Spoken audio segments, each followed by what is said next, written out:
let's review collars. At 4 months old, you can introduce some kind of training collar for your puppy. This, of course, is not a puppy. She's going to be our demo dog for this part of the video. Right now, you've been using a flat collar. And I hope you've checked the fitting of your flat collar as your puppy grows. But the collar should fit snug and loose enough that the dog could pull out when left unattended. But when you're walking the puppy down the street, you need to make sure that it's fit tight enough that the dog can't pull out of it. You want to have it a little bit tighter, and then test it by trying to pull it up over the dog's head. If that puppy could slip out of that collar, it's too loose. You just don't want to be walking down the street and having it slip out of the flat collar. The other thing is, when you have tags on your collar, don't have any hanging tags. Hanging tags can get stuck.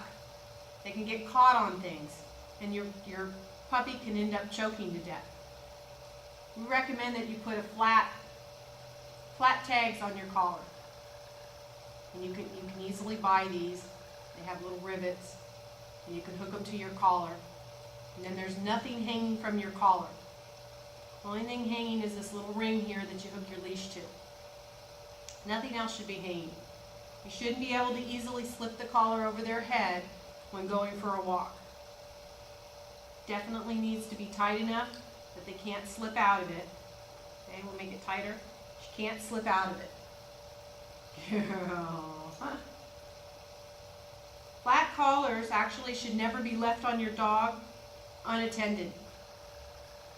If you have another dog at home and your dogs play with each other, it's very easy for another dog to get their jaw stuck underneath a flat collar and then get stuck there and actually choke this dog to death. So highly recommended you never leave flat collars on your dog when unattended. Our flat collars always go on our dogs when we go in the car. It's like a seatbelt. So all our collars are hanging in our cars, and when they go for a ride, their collar goes on. All our dogs are microchipped. It's safe and very easy to do. So that when at home, if we don't have collars on them, they have a microchip on them if they ever got out, which has never happened. Never happened. Okay, so that's your flat collar. Now, 4 months old, you can introduce some kind of slip lead. And a slip lead is simply a leash that slips through a ring, and it's called a slip lead. It goes on over your dog's neck. Sit. Good girl. There are different kinds of flat leads. There are slip leads. There are flat ones. There are round ones.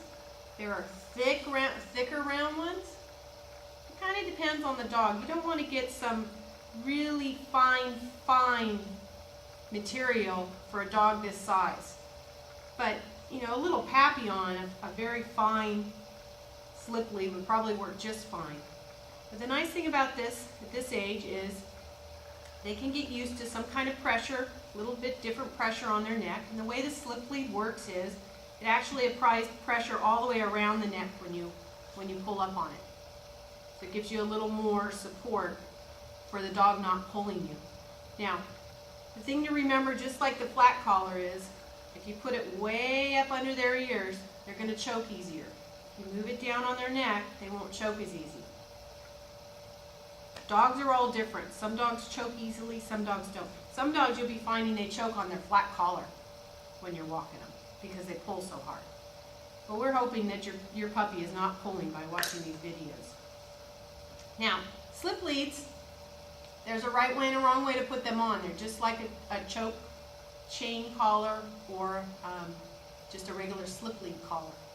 You want it to look like a P when you're looking at it.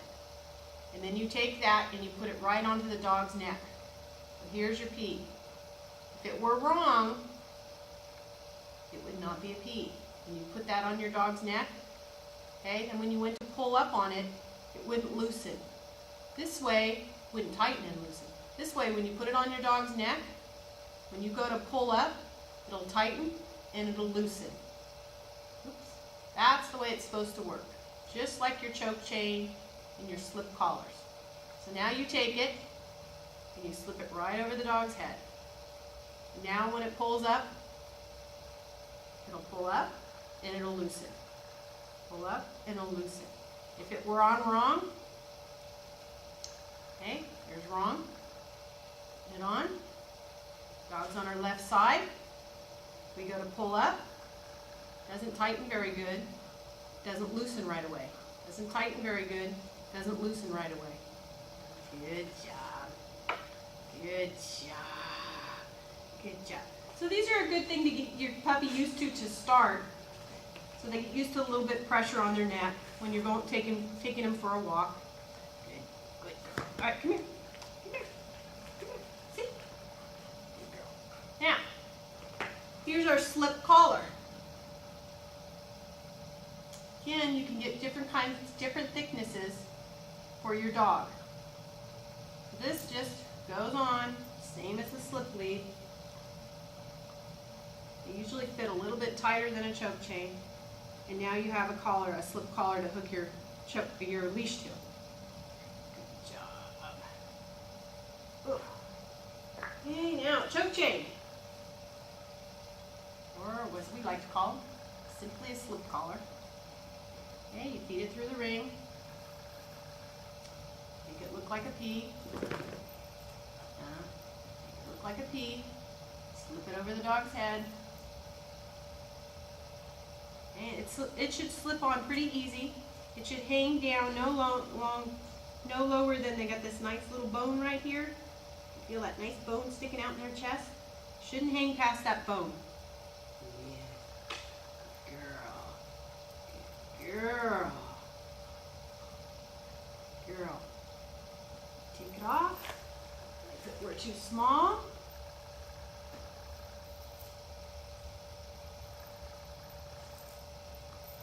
Put it on. A little tight. Much tighter. You can use a tighter one.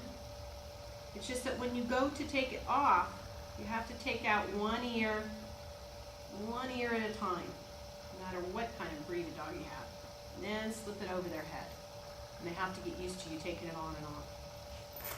Right? The other thing on the market is the pinch collars, which a lot of people like walking their dogs in because their dogs won't pull, obviously, because it's a pinch collar.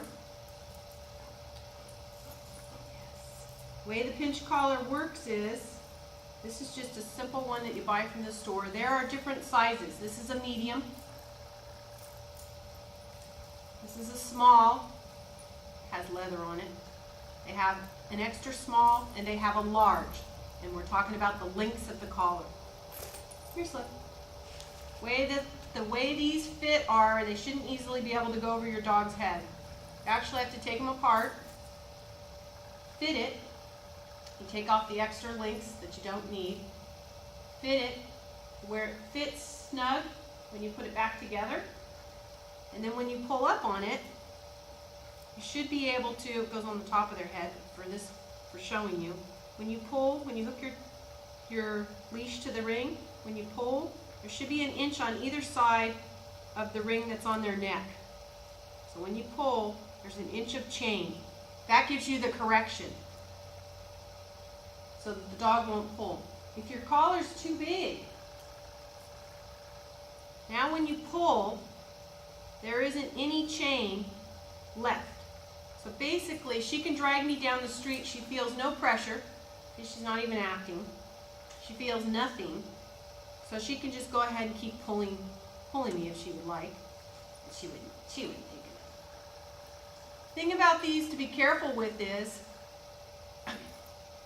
if you just have the one you buy from the store and you pinch it, get it in through, and hook it and unhook it, they start to loosen and they can fall off your dog's neck. So if you have to use a choke chain, there are other ones pinch collar, there are other ones on the market. This one was a piece of leather was put in with a nice little snap hook. The thing is, you have to fit it first, and then send it off to get the leather in. It has a nice little snap hook. Okay, already fitted to your dog. When you use them, where the leash attaches should attach to the top. Make sure the chain is put around and put to the top of their neck. So when you pull up on them, the pressure is around the bottom and the side. If you put them on wrong, you can't put them on wrong, but if you put it on and you put the chain down at the bottom, when you're pulling on this dog, making the correction, you're actually turning their skin and their neck, and you could irritate them. You can actually get sores on their neck from the pinch collar. So that's the wrong way to use it. See how all their skin moves? Put it on right. Now when we pull up, it's just applying pressure around her. Her whole skin and everything isn't moving, and she's not getting pinched as much. When you get pinched, I mean, that's how you cause sores on your dog's neck. The other type of collar, it can come with prongs inside of it or simply no prongs inside of it, is called a martingale. The way it works is it goes around the dog's neck, and it's got a strap above that just pulls up and tightens the neck part. So this one can slip on. Make sure you have enough play, but when you pull up, it's not tight all the way. When you're not making a correction and you pull, there's still some, turn around, Dave. There's still some room here for a correction. If it were too big and these pulled all the way together when you weren't making a correction, then it wasn't tight enough. You want to have some play. Now this just simply applies pressure, again, all the way around the dog's neck evenly, not just one spot.